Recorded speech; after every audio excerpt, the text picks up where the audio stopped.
Teman-teman yang saya cintai senang bisa ketemu malam ini. Pak Iqbal, Pak Priyo, Pak Zainal yang paling saya sayangi. Rasanya semua sudah bagus-bagus. Cuman begini ya Pak ya, saya pembicaraan tadi itu tidak menjawab semuanya. Tidak ada kaitannya dengan gaji itu jadinya. Pembicaraan tadi. Pertanyaan yang pertama yang paling penting harus saya keluar itu why. Kenapa kok gajinya itu kecil itu? Kalau sudah tahu why, maka baru ditoto obatnya. Saya masih ingat guru saya paling hebat namanya Prof. Karyadi. Kalau melihat tikus lari, jangan lihat tikusnya. Jangan-jangan ada anjing di belakangnya. Kalau ada anjing lari, jangan ada kucing di belakangnya. Kalau ada kucing lari, jangan lihat kucing, jangan ada anjing di belakangnya. Kalau ada anjing lari, maaf, jangan-jangan ada batak di belakangnya. Kalau ada batak lari, jangan-jangan ada polisi di belakangnya. Jadi gaji rendah dan lain-lain ini adalah akibat saja dari sesuatu sistem yang kita salah pilih. Gitu. Jadi sistem itu ada dua memang, yaitu pasar atau welfare state. Undang-Undang Dasar 45 itu luar biasa bagusnya. Kalau saya membaca itu kok bisa ada orang mikir kayak begitu itu. Tapi jelas kita welfare state kita, bukan liberal. Tapi dari lahirnya negeri ini, kesehatan itu di pasar dia. Itu diungkapkan dalam penelitiannya Laksono. Ya. Jadi sebenarnya dokter pun menikmati pasar itu. Sehingga dari dulu dokter itu tidak pernah menanyakan gajinya karena digaji kecil, prakteknya yang besar. Jadi tidak pernah ada satu dokter pun yang menanyakan gajinya karena prakteknya yang besar. Oleh karena itu sebentar di rumah sakit, maka banyak di luar dia dapat di luar. Begitupun sampai dengan yang bergelar profesor pun begitu. Sebentar aja di teaching hospital, habis itu dia ada di rumah sakit luar. Bahkan tidak malu-malu menyebutkan profesornya sebagai iklan di rumah sakit lain. Sampai sekarang itu begitu. Itu adalah pola dari liberal. Nah, liberal itu artinya bahwa pasar yang menentukan semuanya. Jadi menyimpang dengan anggaran dasar kita. Jadi di dalam pasar itu siapa dokter yang bisa memberi return yang lebih besar itu yang bagus. Gitu. Dan kalau dokter laku di pasar maka dia akan besar. Tidak laku di pasar tersingkir. Juga masyarakat kalau laku di pasar maka dia bisa punya uang dia bisa beli, kalau enggak ya dia tersingkir. Itu yang terjadi sekarang dan dari dulu sebenarnya. Cuma sekarang pemain-pemain besar masuk, maka yang dulu dokter tidak bisa praktek sendiri, sekarang harus ditentukan oleh corporate. Nah, tidak apple to apple, Pak Priyo, membandingkan kita dengan Vietnam. Vietnam itu welfare state. Tidak apple. Apa bedanya? Kalau welfare state itu pemerintah yang menentukan uh, uh, operasional kesehatan. Tapi kalau liberal market yang menentukan.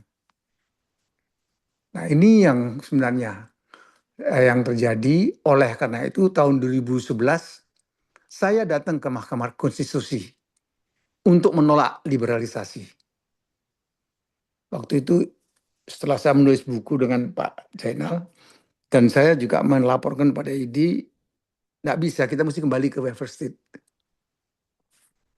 Saya dengan beberapa amalia dan lain-lain, kemudian saya ditungguin oleh saudara kembar saya menolak liberalisasi. Saya mengatakan kalau melepaskan kesehatan tikus ke market berarti menjauhkan dari cita-cita negara. Tidak betul. Itu nanti saya kirim boleh ke situ ya. Nah, tapi yang terjadi seperti itu semuanya. Nah, sekarang apa yang terjadi? Pemerintah kita bertanya, pemerintah itu akan kembali ke Undang-Undang Dasar 45 apa ikut market? Tampaknya ikut market. Ikut market. Faktanya bahwa adalah aturan-aturan itu memang tidak untuk rumah sakit lemah. Tersingkir semua yang lemah. Saya mengatakan di presentasi di Mahkamah Konstitusi, juga di Lemhanas, juga di DPR, juga di EPD bahwa ke depan itu nanti bagaimana? Ke depan itu nanti ada paradoks dua ruang. Yang di Indonesia ruang market yang orang membeli semua bisa membeli, uangnya banyak, dan ruang yang tersingkir BPJS. Jadi BPJS dibuat bukan untuk mensejahterakan, bukan menyehatkan kita, tapi mencegah market failure. Saya sebutkan itu di Mahkamah Konstitusi. Jadi dokter-dokter yang tidak mampu bersaing di pasar, maka dia kembali mengais di BPJS. Pasien-pasien yang tidak mampu bersaing di pasar, maka dia kembali mengais di BPJS. Berapa besarnya pasar Indonesia? 20% kali penduduk. 20% jadi kali 28 cukup besar, 56 juta. Lebih besar dari penduduk Australia. Besar sekali. Dan itu yang diperbuatkan oleh swasta. Itu kenapa sekarang orang susah tapi swasta banyak sekali. Kayak Pantai buat. Karena memang marketnya besar sekali. 20% yang bisa bayar. Nah, kalau dengan bahasa market, dokter yang dibayar 1 juta per bulan itu bukan salahnya siapa-siapa. Salahnya sendiri tidak bisa menjual market dirinya. Kalau Anda mengukur jadi kriminal, berarti Anda bercita-cita untuk welfare state. Pemerintah yang mengatur. Dan itu yang saya lakukan pada saat saya ke Mahkamah Konstitusi. Kalau Anda mengatakan, kenapa kalau ada orang dokter yang 1 miliar, ya dia laku. Pasar membolehkan begitu. Loh kenapa orang dokter kok sampai gajinya cuma 1 juta sebulan? Ya dia tidak laku. Hukum pasar benar itu. Jangan Anda mengukur dengan bahasa welfare state. Itu yang saya tolak dulu. Dan saya bicara sama ID waktu itu. Tapi cuma sayang sampai ke Mahkamah Konstitusi.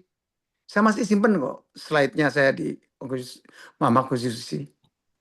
Dan saya kalah. Jadi pada tahun 2007 di Semarang saya sudah mengusulkan dibawakan oleh Profesor Hadi. Karena saya masih kecil yang Prof. Hadi itu yang menerangkan di situ bahwa ada 5 hak dokter yang harus ditolong. Yaitu mendapat pekerjaan yang layak, kedua income layak, ketiga adalah mempunyai hak asasi, keempat sampai belajar dan lain saya sebutkan itu tahun 2007 slide saya dibawakan oleh Pak Faryadi. Jadi apa yang dikatakan sekarang sudah dari dulu sudah saya lakukan. Karena saya berpikir kita harus welfare state. Nggak bisa kita ngomong ini di market. Karena market itu mengatakan kamu kasih uang berapa, kamu tak kasih. Itu. Nah, sekarang untuk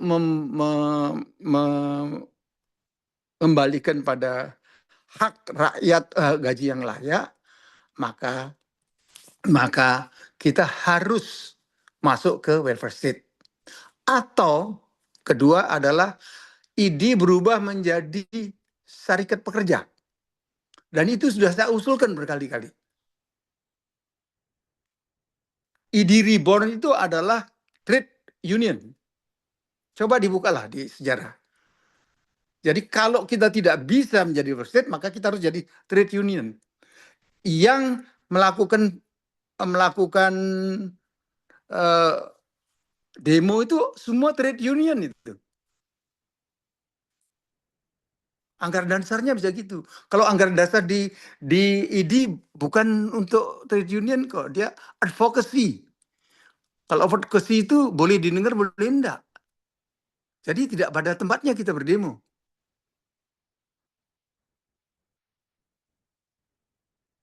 Itu sudah saya ungkapkan berkali-kali pada Pak Marsis, Pak semua. Saya minta berubah aja lah jadi trade union. Jadi karuan kita, kalau trade union itu kita masuk pada hubungan kerja. Kalau profesi tidak bisa masuk ke hubungan kerja. Kita hanya sibuk di keilmiahan. Kalau kita mulai demo untuk pekerjaan kita, kita harus hargai pekerja. Saya kirim kembali usulan saya. Jadi dua pikiran saya. Yang pertama kita ubah politik menjadi welfare state. Kalau tidak bisa kita jadi serikat pekerja. Nah sekarang kita omon-omon ini kemana arahnya? Mau bikin serikat pekerja atau mau berjuang menjadi welfare state? Itu tok jalannya. Kalau kita hanya ngomong, kita ngeremeng-ngeremeng aja. Kita cuma ngomong-ngomong nggak ada perkara. Contoh ini, sakit ini, negara ini, ngomong aja kita. Itu aja, itu fakta yang telah saya lakukan. Kedua, saya senang sekali Pak Zainal mengatakan kita berjuang sama-sama, nanti kita berbuka sama-sama, berbuka sama-sama gitu deh. Jangan langsung mendekat pada penguasa. Ya, itu ungkapan yang sangat baik. Ya, cuma dulu saya mengatakan di forum ini bahwa konflik itu adalah teman kita dari lahir sampai mati. Selalu ada konflik. Nah, pendekatan konflik itu ada dua. Yang satu adalah konfrontatif, yang kedua ada dialogis. Ya, jadi dua cara itu. Kalau yang konfrontatif, artinya Anda, Pak Hadi pegang pistol, saya pegang pistol. Saya tembak mati, Pak Hadi tidak bisa bangun lagi. Selesai. Tapi kalau dialogis, kita masih ngomong terus, untuk merubah. Kita masih bicara, kita tidak di luar arena. Kita tetap di luar arena, tapi kita ngomong terus, melakukan ide. Nah, saya memilih yang dialogis.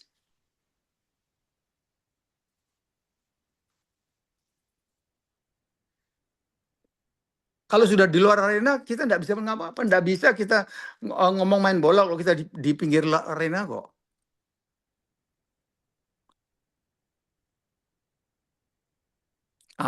Kenapa kita di luar arena? Karena kita memilih konfrontatif. Anda ditembak, tak keluar arena, sudah selesai. Perjuangan itu tidak selalu harus konfrontatif. Dan terakhir, saya mengatakan bahwa ide itu tidak homogen. Tidak semua orang seperti Zul Zainal. Tidak. Ada yang macam-macam juga kok. Di Surabaya saya melihat banyak-banyak hal yang pakai ide yang begini banyak tadi. Jadi jangan dikira kalau suara satu ide berarti homogen semua. Enggak lah. Kita sudah sama-sama tua kok. Enggak begitu kok ceritanya. Ya, saya ngomong apa adanya karena mungkin waktu saya tidak lama, saya juga sudah tua sekali.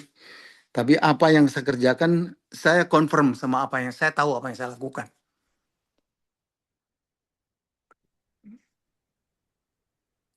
Terima kasih.